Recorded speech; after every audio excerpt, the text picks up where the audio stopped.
A billionaire walked into her diner, but when his wallet slipped open, she saw something that made her blood run cold: her mother's photo. A simple black woman who had lived an ordinary life, raising her child alone. Her mother had no known ties to wealth or power. So why was her picture in a white billionaire's wallet? Stay tuned to find out the truth that shattered her world, and tell us in comments where you're watching from. The late night shift dragged on at the quiet diner, the hum of a flickering neon sign outside barely breaking the silence. Zoe Carter wiped down the counter, exhausted but relieved that the night was almost over. Then, the bell above the door jingled. She glanced up, expecting another weary traveler or a local looking for coffee. Instead, a sharply dressed man strode in, his presence commanding. His suit alone probably cost more than her entire yearly rent. He moved with quiet confidence, scanning the diner like someone used to owning every room he entered. Zoe watched as he settled into a booth by the window, his piercing gaze locked on the city streets. When she walked over to take his order, he didn't bother looking at the menu. Black coffee. His voice was low, firm. She nodded, jotting it down. When she returned a few minutes later with his drink, he barely acknowledged her. Used to the indifference of customers, she didn't take it personally. But when he reached for his wallet to pay, something slipped out, a photograph. It fluttered to the floor face up. Zoe's heart stopped. She knew that face. The warm, gentle smile, the kind eyes. Her mother. For a moment, all she could do was stare, her pulse pounding in her ears. Then, before she could stop herself, she bent down and picked it up. "Where did you get this?" Her voice came out hoarse, barely a whisper. The man's head snapped up, his cool blue eyes locking onto hers. For the first time, he truly saw her. Zoe turned the photograph toward him, gripping it tightly. "Why do you have a picture of my mother?" His expression flickered just for a second. Then just as quickly, his face became unreadable again. Without a word, he reached for the photograph, his fingers brushing against hers as he took it. "You must be mistaken," he said, tucking it back into his wallet as if it meant nothing. Zoe's stomach twisted. She knew exactly what she had seen. Her mother had kept a near-identical photograph in a small memory box back home. She had memorized every crease, every detail. This wasn't a mistake. "I'm not mistaken," she said firmly. "Why do you have it?" The man exhaled sharply, adjusting the cuff of his expensive suit. "I don't owe you an explanation." Then, before she could react, he stood, placed a crisp $100 bill on the counter, and walked toward the door. Panic surged through her. He was leaving. This might be her only chance to find out the truth. She rushed out from behind the counter, nearly knocking over a tray in her haste. "Wait!" He didn't stop. He was already heading toward a sleek black car parked at the curb, the driver stepping out to open the door. Zoe's heart pounded. "Please, just tell me how you knew her." For a brief moment he paused, his hand resting on the car door. She thought, hoped, he might actually say something. Instead, he turned just enough to meet her gaze, his stare cool, detached.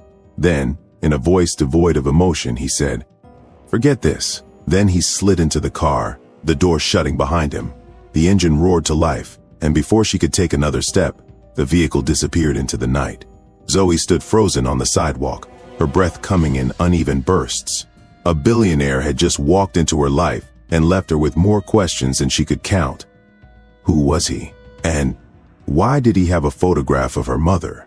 She wasn't letting this go. She was going to find out the truth. Zoe didn't sleep that night. She sat at her tiny kitchen table, her laptop open, searching for any clue about the man from the diner. She didn't know his name. No business card, no receipt with a name. Just his face, his voice, the dismissive way he had looked at her, as if she were nothing more than an inconvenience. But that photograph changed everything.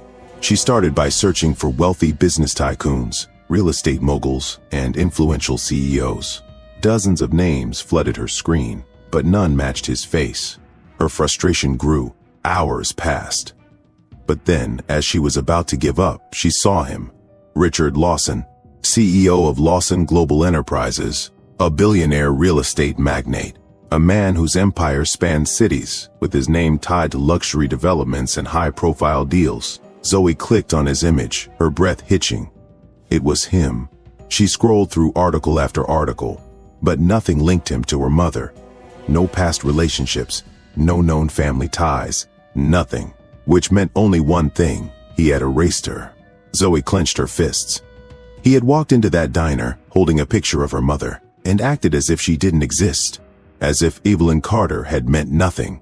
The thought made her blood boil. She wasn't letting this go. She needed answers, and she knew exactly where to start. The next morning, Zoe boarded the first bus downtown. Her heart pounded as she stepped off in front of a massive glass skyscraper, Lawson Global Enterprises.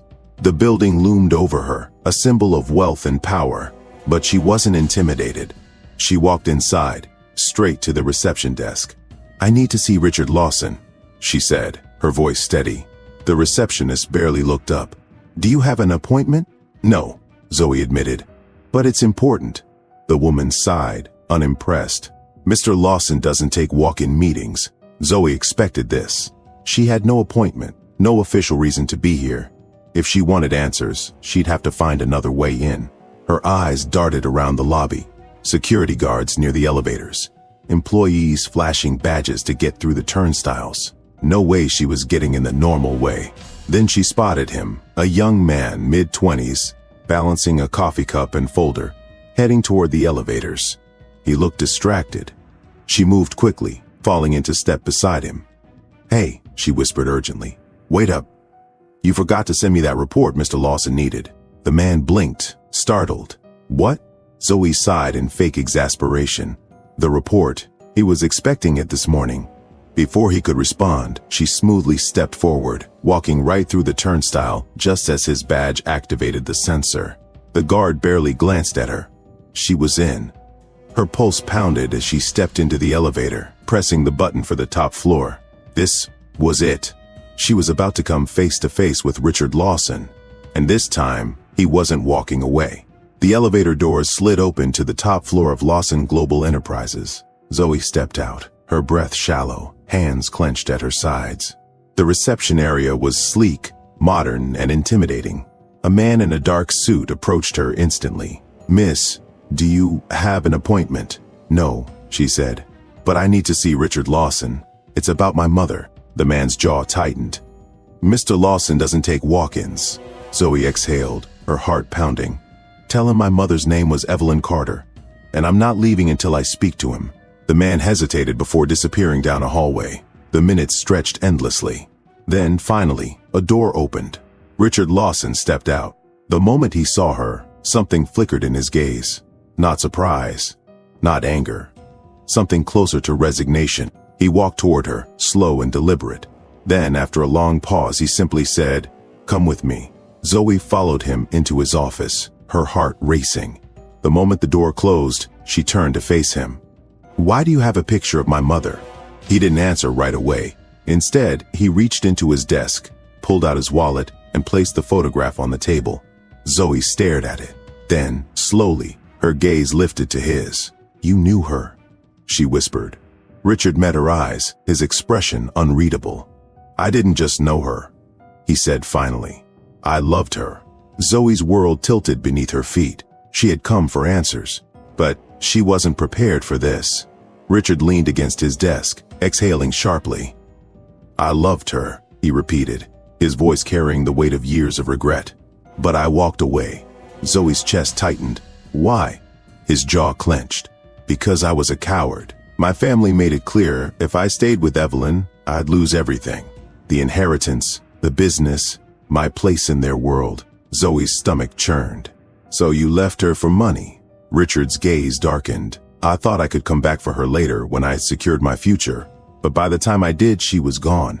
Zoe's hands curled into fists. Her mother had suffered while this man had lived in luxury. "She never told me about you," she whispered. "Not once." Pain flickered in Richard's eyes. "Because she wanted to protect you. From me." Zoe's breath came in shallow gasps as she tried to process Richard's words. She straightened, staring at him. "So you left her for money?" His gaze darkened. "I thought I could come back for her later when I had secured my future, but by the time I did, she was gone." Zoe's hands curled into fists. Her mother had suffered while this man had lived in luxury. "She never told me about you," she whispered. "Not once." Pain flickered in Richard's eyes. "Because she wanted to protect you. From me." The weight of his confession settled in the room, suffocating in its intensity. Zoe took a shaky breath, trying to sort through the tangle of emotions. She needed space to think, to process. Without another word, she turned and walked out of his office. That night, she searched through her mother's belongings, hoping for answers Evelyn had never given her. As she sifted through old letters and keepsakes, her fingers brushed against something small, a velvet pouch tucked at the bottom of a wooden box. Zoe's breath hitched as she pulled it out and carefully opened it. Inside lay a delicate silver necklace with an engraved pendant. The 3 words, "Forgive, love, begin," were carefully etched into the metal, and on the back of the pendant was a small faded photograph, one of her father. A note accompanied it, written in her mother's handwriting. "This belonged to your father. I kept it for you. One day, you will understand." Her hands trembled as she realized the full weight of the truth. Richard Lawson wasn't just a man from her mother's past. He was her father. The next morning, Zoe stood outside the towering glass structure of Lawson Global Enterprises once again, gripping the pendant tightly in her hand. The city buzzed around her, but her mind was locked on one thought. This man was her father. She took a deep breath and marched inside. This time, she wasn't sneaking in. She strode up to the receptionist's desk, her voice steady. "I need to see Richard Lawson. It's urgent." The woman barely glanced at her. "As I said before, Mr. Lawson doesn't take walk-ins." Zoe's hand slammed onto the counter, revealing the pendant. "Then tell him his daughter is here." The receptionist's polite expression faltered. There was hesitation before she finally reached for the phone. Within moments, security guards flanked Zoe, but before they could escort her out, a deep voice cut through the air. "Let her in." Richard stood at the end of the hall, his face unreadable. He turned and walked toward his office without another word. Zoe followed, her pulse hammering. Inside, the door shut behind her, enclosing them in thick silence. Zoe wasted no time. She placed the pendant on his desk and crossed her arms. "Explain this." Richard stared at the necklace. His fingers hovered over it but never touched it. His jaw tightened, his composure slipping for the first time. "She kept it," he murmured, almost to himself. "She didn't just keep it," Zoe shot back. "She left it for me, along with a note. She never told me who my father was. But this," she gestured at the pendant, "this told me everything." Richard exhaled sharply, rubbing his temples. "I didn't know," he admitted. "If I had known she was pregnant, if I had known about you." He let the words trail off as if they physically pained him. Zoe's chest ached, but she refused to let sympathy cloud her anger. "But you didn't know, because you left." "I searched for her," Richard said, his voice raw. "By the time I realized what I'd lost, she had disappeared. I hired investigators. No trace. She made sure I wouldn't find her." Zoe swallowed the lump in her throat. That sounded exactly like her mother, protecting her at all costs. But was it really protection, or had it stolen something from her? "She thought she was protecting me from you," Zoe said slowly, testing the words as they left her lips. "She didn't think you deserved to be in my life." Richard flinched. Maybe she was right. Silence hung between them. For the first time, Zoe saw the cracks in his armor. The regret, the sorrow, the years of wondering what could have been. "I can't change the past," Richard said, his voice quieter. "But I can be here now." Zoe's fingers curled around the pendant.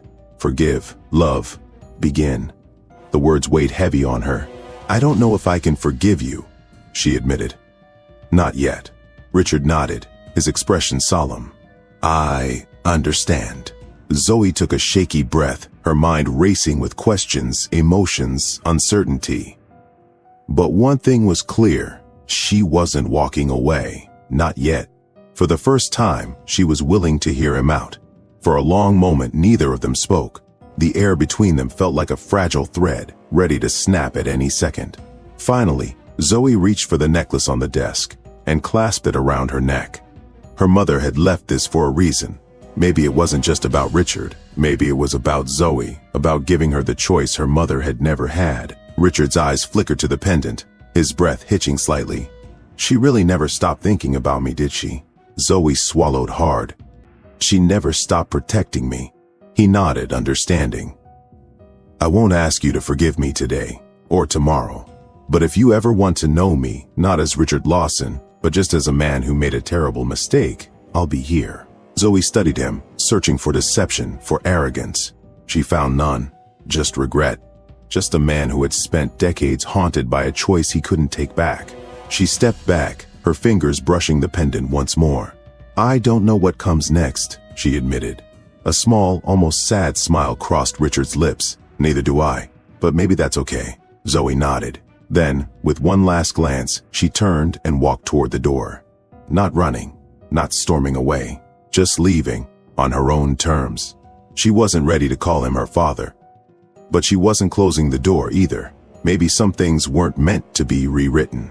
But maybe, just maybe, they could be rewritten together. Zoe nodded. Then, with one last glance, she turned and walked toward the door. Every step felt heavier than the last, as if she were carrying not just her own pain, but the weight of years lost. She hesitated for a fraction of a second, but she didn't look back.